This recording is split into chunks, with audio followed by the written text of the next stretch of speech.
pendant les débats, le budget, une rumeur de rapprochement MMM-MSM fut intensifiée à cause, manière, ça causait une mesure positive, répétée, amplifiée, et aussi par le fait qu'Heritage City monte le pied. On dit catégoriquement, PNA, rapprochement MMM-MSM, et le MMM se prépare activement à aller seul aux élections générales. Au contraire, je me rappelle qu'il y a une conférence de presse la semaine dernière même, nous dénonce ce qui m'appelle une forte odeur d'affairisme autour de l'affaire Apollo Oméga A et du projet de raffinerie à Albion. De plus, aujourd'hui, nous tenir à dire, aujourd'hui, nous en présence d'une information très inquiétante à l'effet qu'un système de corruption et de money laundering institutionnalisé en train d'être mis en place.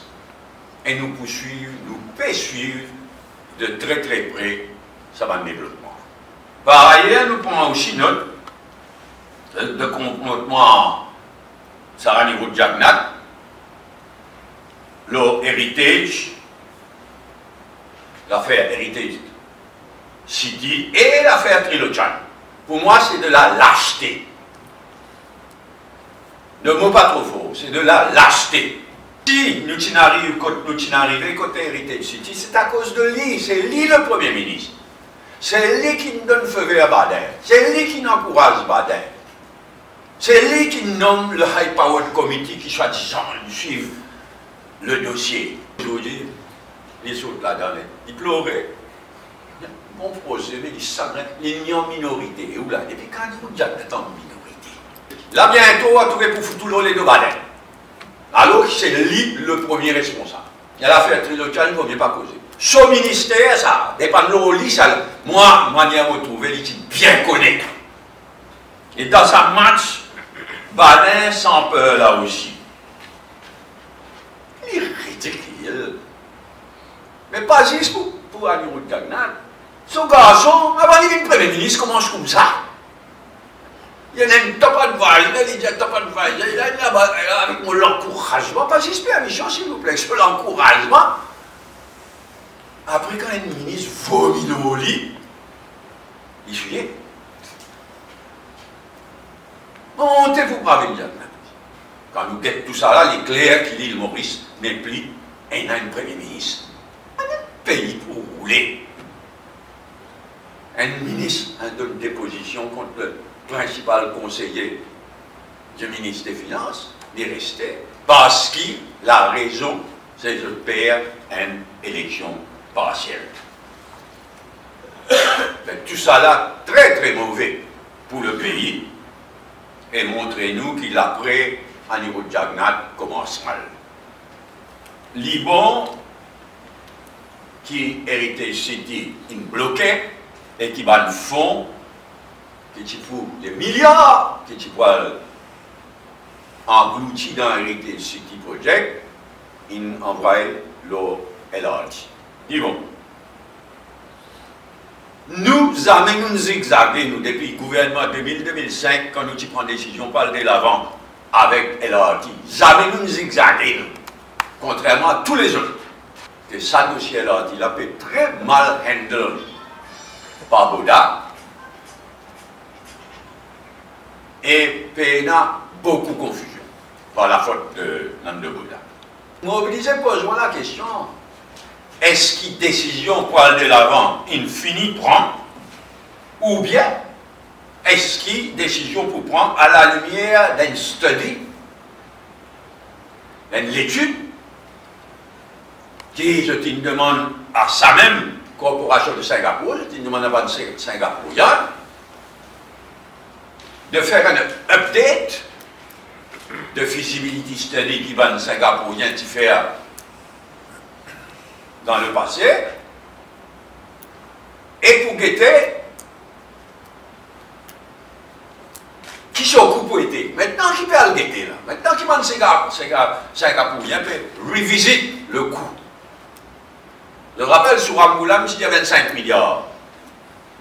Après dernière élection, l'État de une change d'opinion, il y avait une couplie. C'est pas pour une moins la roue, c'est pas qu'on a moins rail, vous ne pas connaître moi. Une chose de 25, ça de 2015. 15 milliards, comme par magie. Et à ce qu'elle me demande, tout ce qui se dit au Angoulam, tout c'est extraordinaire. Tout ce qui se dit au Angoulam, mais ça va Singapourien là.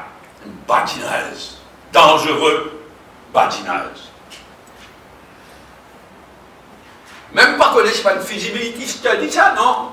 Bah, Boda dit un update de feasibility study. Et Maurice Diazot, il nous va me connaître, il a présenté un coup. Puis attendre ce rapport-là, l'autre coup, il finit décider. Peu importe le prix, le coût qu'il y peut être, il finit décider. Et la question demeurait qui manière il faut financer. Si elle de l'avant. Parce qu'il met ainsi encore une fois à l'Inde. Et là, bien évidemment, moi je suis rasé.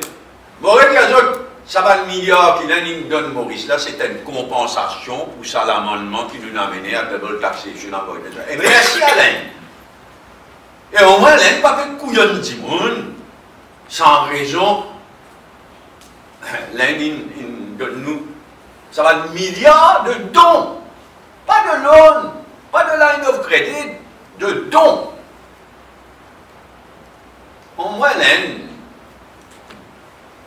Mais même ça va de milliards qui l'Inde peut donner nous là. Reste des milliards et des milliards à trouver, c'est pas le de l'avant, à quel attire.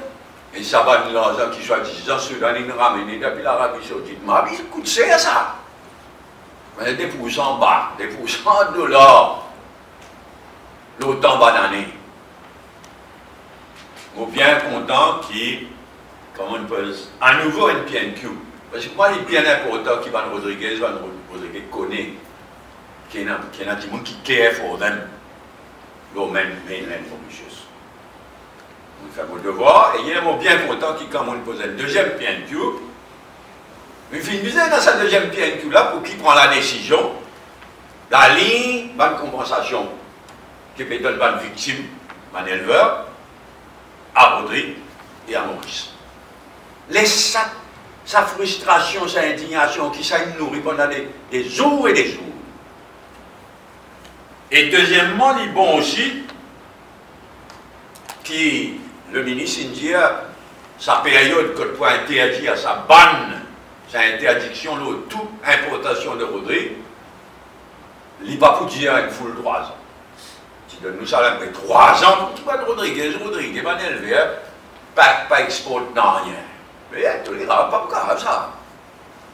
Mais là, au moins, hier, le ministre indien, non, il est possible qu'il est moins, qu'il quantité moins, je ne sais pas connaître, mais qu'il est moins. Mais finalement, donc ça débon quelque chose qu'une chose. Mais finalement, il est moins qu'il 3 ans, il est des ans et demi, il est des ans, whatever.